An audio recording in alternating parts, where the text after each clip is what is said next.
It's a land seemingly as diverse as its wide array of career opportunities. Fields of crops stretching to rich golden sunsets, bison resting and grazing along the road. The gentle rush of the water of the Little Missouri grinding away the soft clay that formed this landscape's jagged terrain. A warm spring day along the Red River giving way to the near freezing temperatures that usher in the moonrise. Thousands of miles of freeways, highways, and back roads through small towns I didn't know existed. In manufacturing, we have a term called go to the Gemba, a Japanese word that translates roughly to where the action is. You'll hear news reporters in Japan talk about going to the Gemba, to the heart of the story. In manufacturing, it means if you want to understand your business, go to the shop floor, go to the shipping dock, visit your supplier's plant, visit your customer. Earlier this year, after hearing about some of the great things going on in North Dakota career technical education, rather than sitting in my office reading about it, I did what I did during my days of manufacturing. I went to the Gemba. From Wahpeton to Watford City, Mandan to Minot, from Bismarck to the Badlands of Teddy Roosevelt National Park, and everything in between, I packed all the right camping gear into a Sprinter van and set out for the Gemba of North Dakota. Once there, I took in some incredible sights and met some of the most genuine, transparent, and sincere people our great nation has to offer. I went in search of understanding that is of the state of career technical education in a region that in many ways is betting its future on CTE. My goal was to visit as many career centers across the state as time permitted and to learn all I could. Stowed in the back of the van was the Tech Ed Podcast's mobile recording studio so that in a way our audience could join me on my journey. Listen in and I think you'll agree with me. There are some great things happening in North Dakota.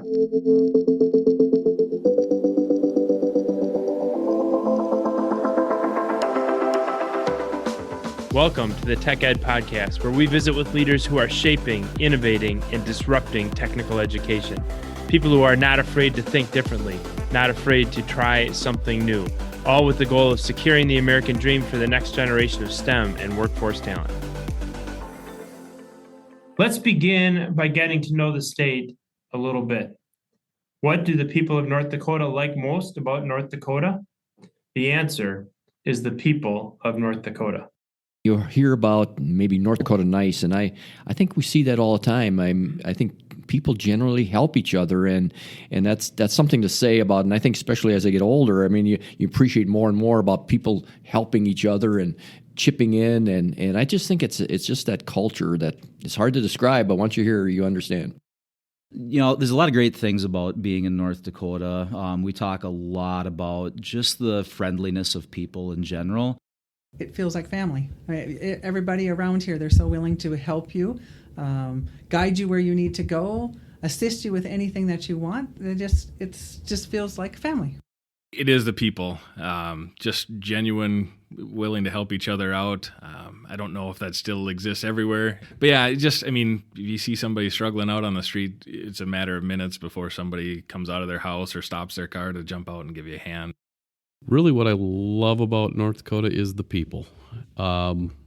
You have no problem connecting with people. We've got just kind of a friendly mentality around everything that we do. How can we help? And you don't see that mentality everywhere. Everyone knows you. Everyone works together. Support, investment. All those things, I think, come together here in North Dakota and really makes it a great place to live and work and raise families. And I felt the same way. Driving through a small south central North Dakota town in the largest Sprinter van one can own, I inadvertently cut off another driver. Most places I drive, that means a horn is blasting, someone's face is turning beet red, a hand is flying out the window. We've all been there. This guy just eased his speed up a little and shrugged his shoulders. And that was it. That's how the people of North Dakota are. They look you in the eye, they say hello to strangers on the sidewalk, and offer a sincere wave as you roll through their town. I can see why the people of North Dakota love the people of North Dakota. And after working my way through their state over 2 weeks, why they love the outdoors. The Northwest is known for its outdoors. I mean, you have the scenery of the Badlands and a lot of the hunting, fishing. The outdoor life is kind of this a livelihood here. The ranching lifestyle, that kind of thing. This really is an outdoors person's paradise. Whether you're into horseback riding or fishing or camping, you have access to an amazing amount of public land opportunities. So recreationally, this is really a cool part of the country to live in. We spend a lot of time outdoors. We have horses and some acreage, and so we're definitely a outdoorsy family, and we have always been that way. That's how we were raised, and that's how we continue to raise our kids. So, being a hunter fisherman myself, I like having the 4 seasons. Winter gets a little bit long up here, but summers are beautiful, and fall and spring, that's when the majority of our hunting and fishing is excellent up here. With some of the most beautiful countryside I've laid eyes on, it's hard to argue. I've traveled throughout our great country and much of the world, and for physical beauty, scenery, and serenity, it doesn't get much better than North Dakota. If your perception of North Dakota is nothing but farm fields and oil wells, plenty of surprises await in this land, bordered by Minnesota to the east, Montana to the west, South Dakota to the south, and Canada's Saskatchewan and Manitoba to the north. Not that there isn't plenty of agriculture and energy in North Dakota, but visiting with so many career tech folks during my travels, I quickly learned that while these are key industries in the state, they are not by far the only ones. The first official stop on my journey was in the southeast corner of the state, Wahpeton to be exact, for a chat with Dan Spellerberg, the CTE director for the Southeast Region Career and Technology Center. Agriculture is the biggest employer in the state, followed up by manufacturing. And so we do have a lot of major players right here in southeast North Dakota. We're kind of the home of the Doosan Bobcat. The skid steer loader is manufactured right down the road about 45 miles.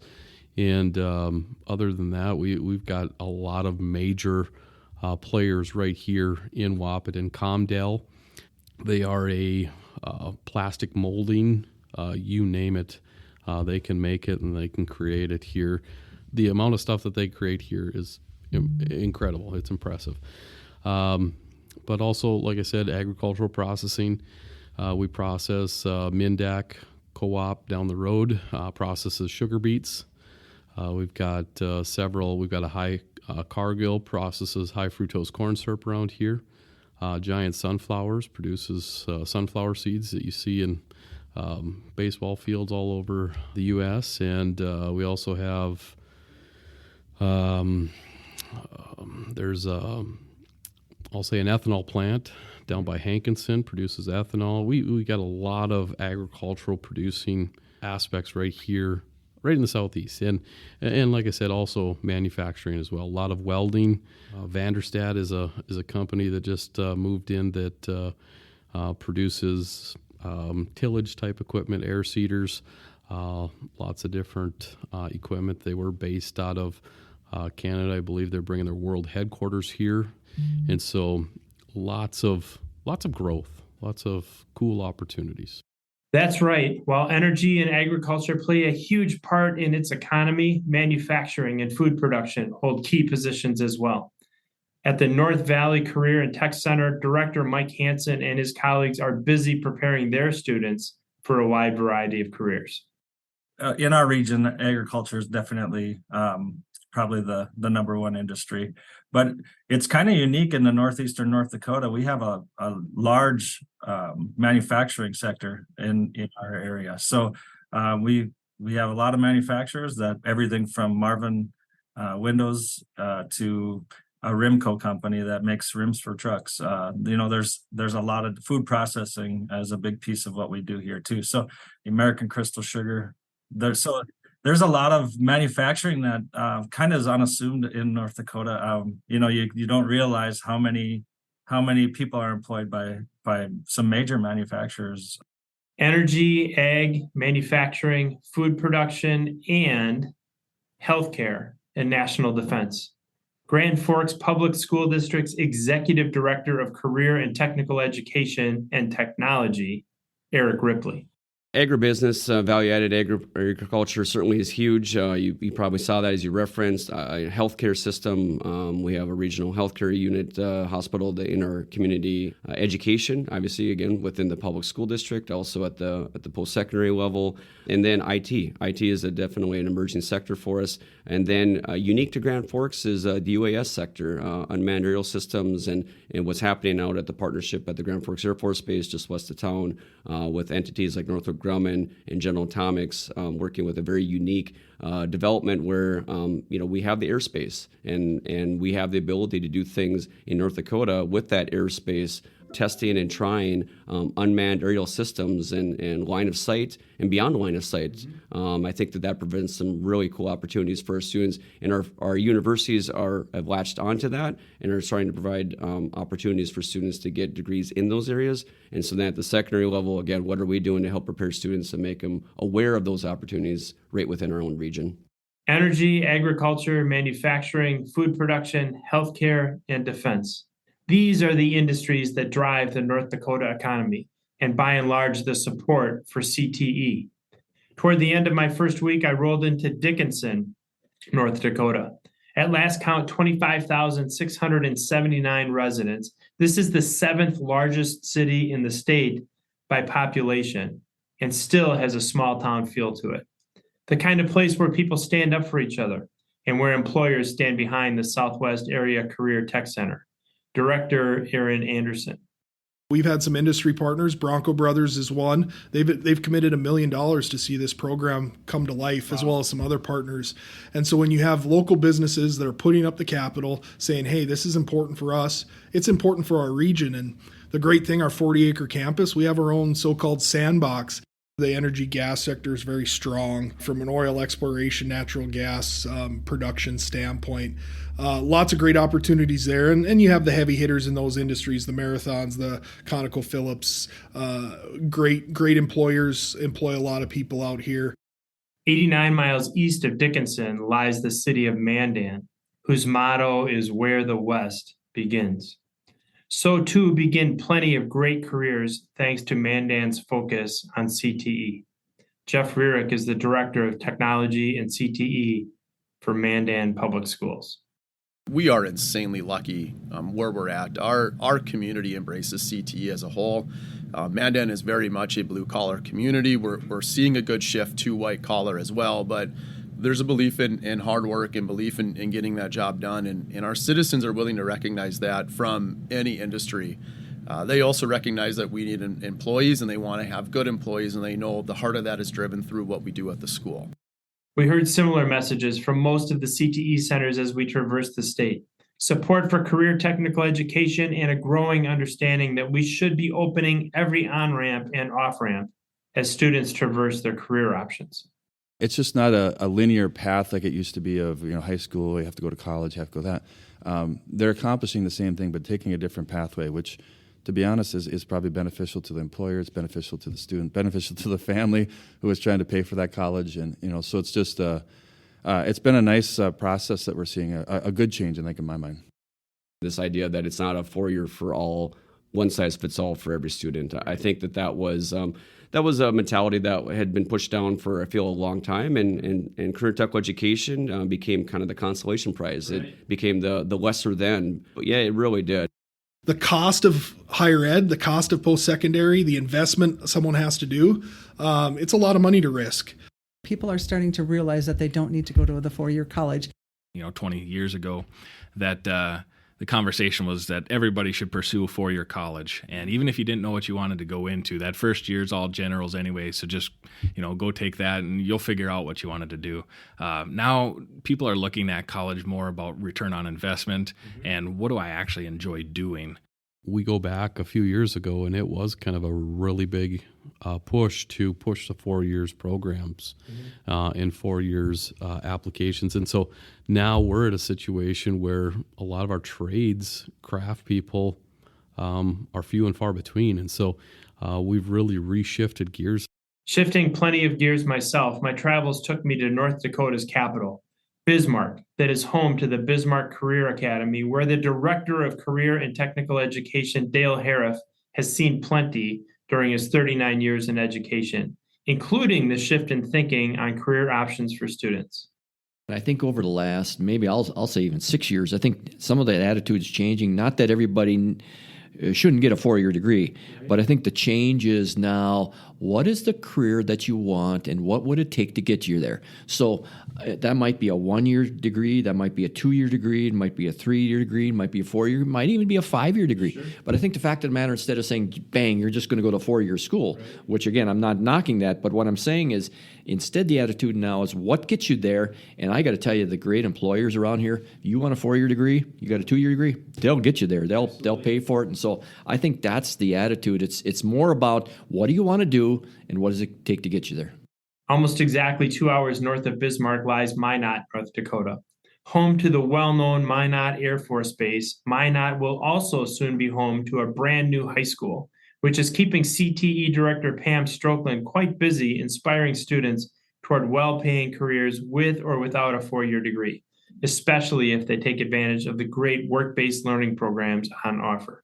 There is such a great need that students are starting now to realize that they can make just as much money going into that trade, right, as is if they go on to college and spend the time there. So we have more people looking at those apprenticeship programs, mm-hmm, and we have students that are in the internships that want to do like the electrical or the plumbing or the HVAC, and so we're just working with those students, encouraging them and moving them forward.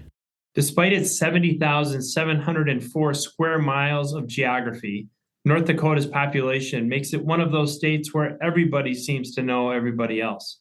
At 775,000 people, the entire state equates roughly in population to that of the city of San Francisco. This big yet small concept was driven home to me as I wrapped up my chat with Strokeland. "Where are you heading when we're done?" she asked. I told her I had a meeting first thing the following morning, 110 miles south in Bismarck. She asked what hotel I had chosen, and I told her. "Oh," she said, "my daughter works there."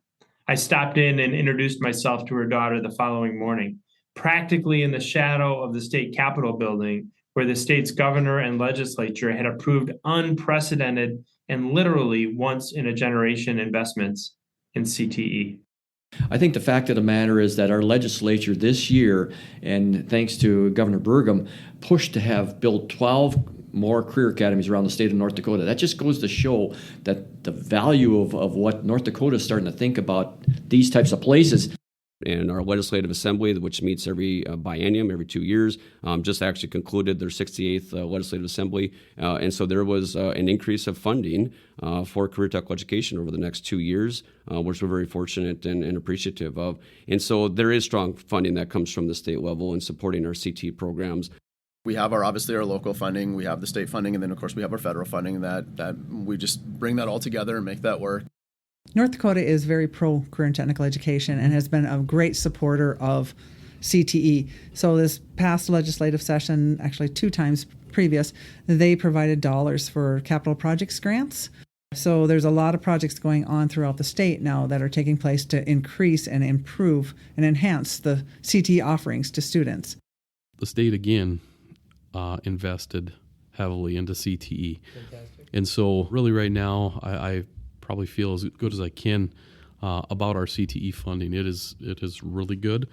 This funding will support CTE in important fields. I heard a lot of folks talk about expanding or updating welding and metal fabrication programs, building trades and skilled trades programs as they relate to energy and other sectors.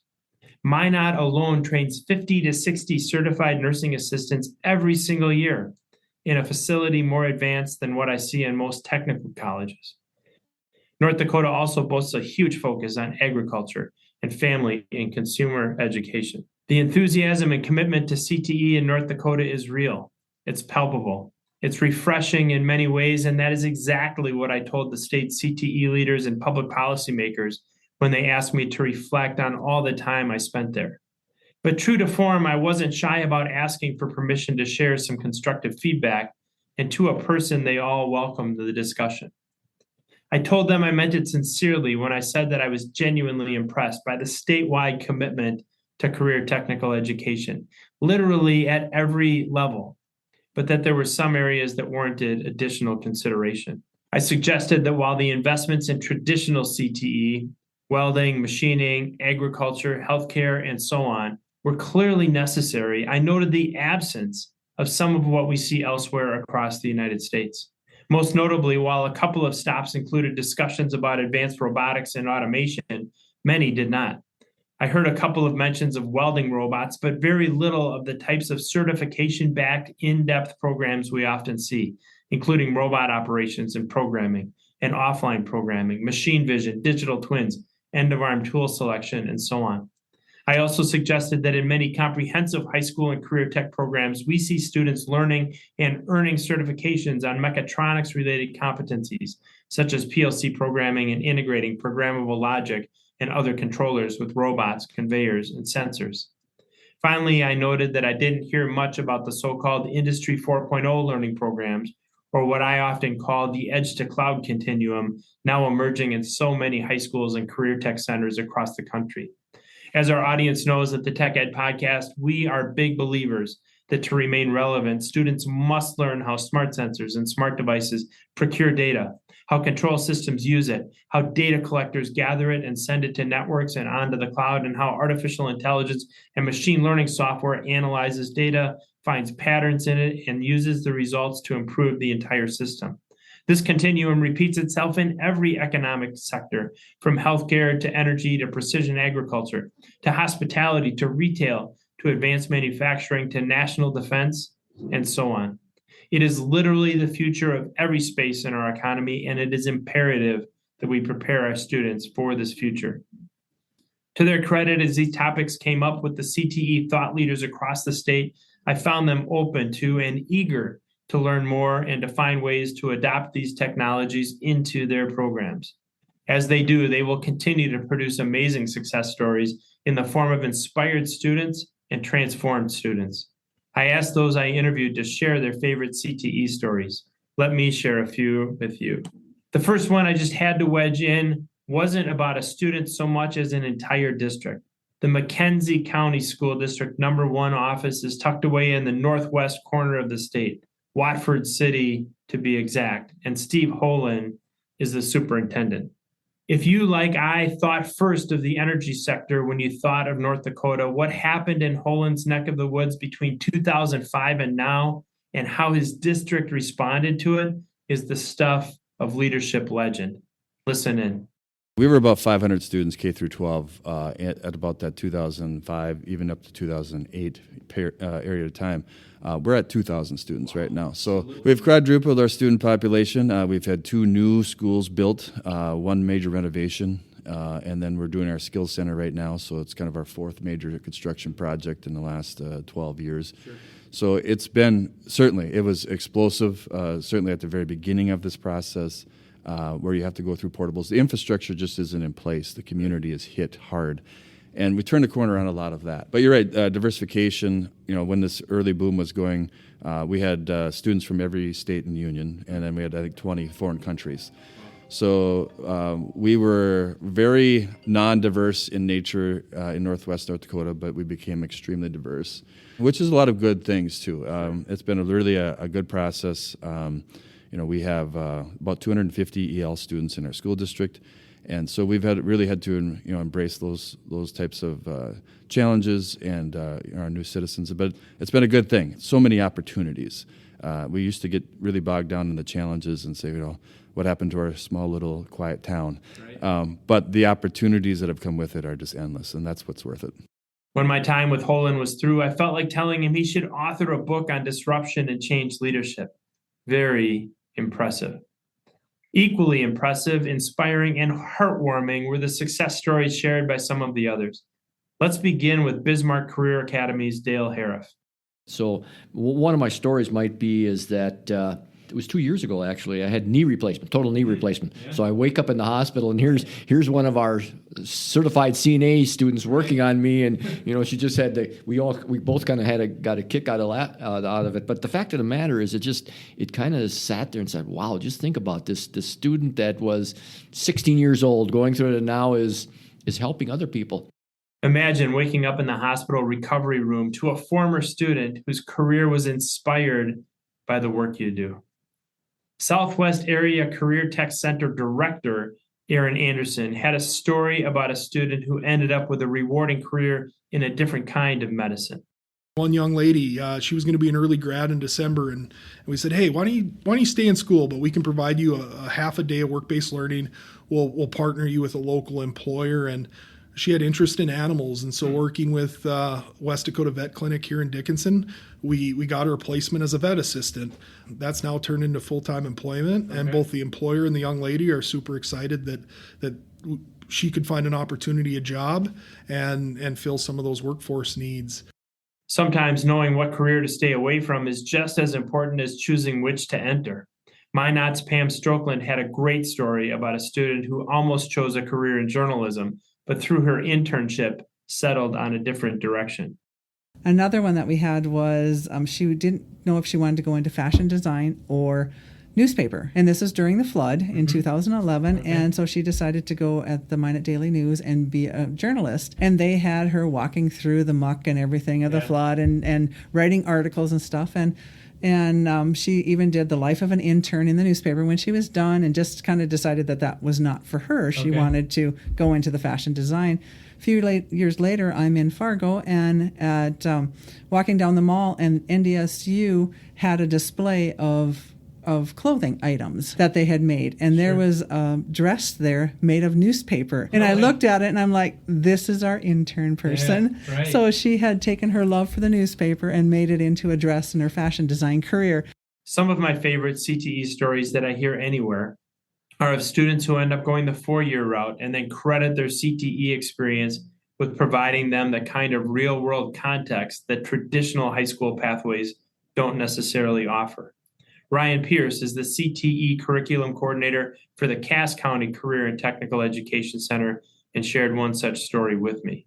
So I had Anna quite a few years ago now, and she followed through our entire engineering pathway track. So everything from our introductory level, and her passion was in the civil engineering side. And so when she graduated high school, she went to NDSU and did architectural engineering.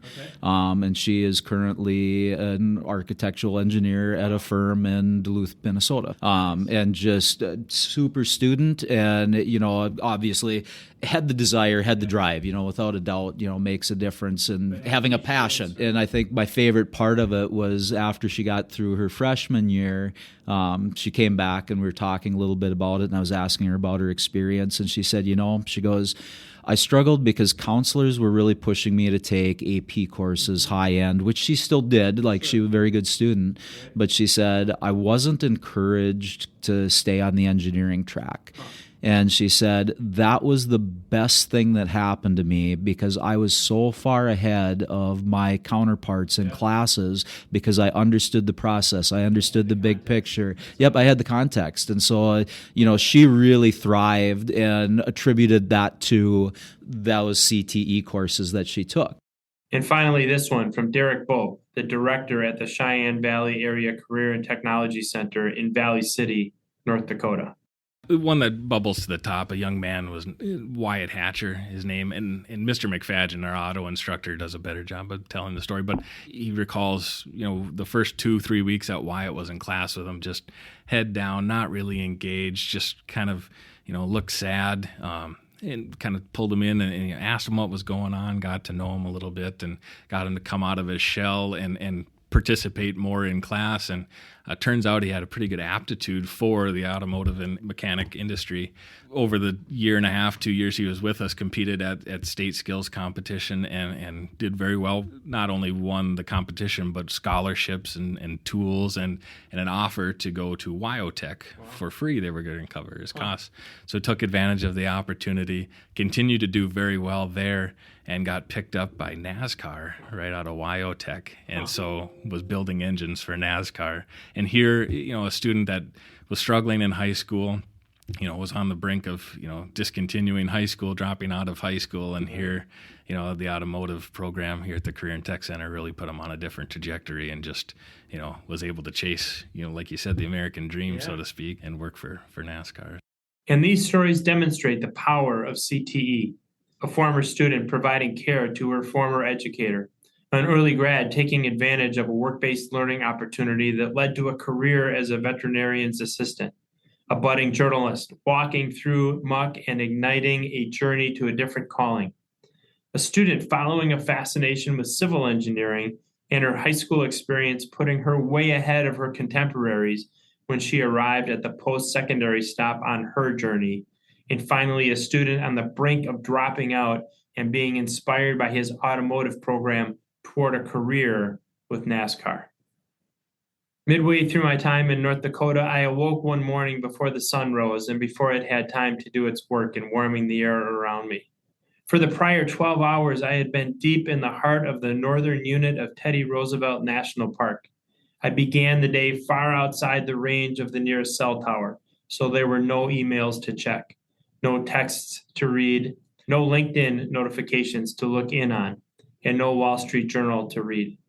I was digitally detached from the rest of the world and alone with my thoughts as I walked the 100 feet or so from my campsite to the Little Missouri River that slices through the park and over the ages has created indescribably beautiful topography. This land is credited by Theodore Roosevelt with inspiring him to become the 26th president of the United States. For it was during his adventures through North Dakota that he says his romance with life began. So too can it be said of the state of career technical education in this, the 39th state in the Union. For it is the CTE programs across the state and across the United States that in so many ways instill in our young people their own romance with life. It is these programs, these classrooms, these labs, and these work experiences that set thousands upon thousands of young people out on adventures of their own. For it was no less than Roosevelt who stated with exuberance, "Life is a great adventure, accept it in such a spirit."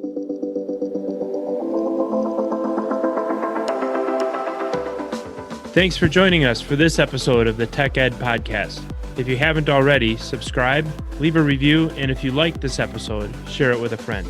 New episodes launch every Tuesday, so listen in next week.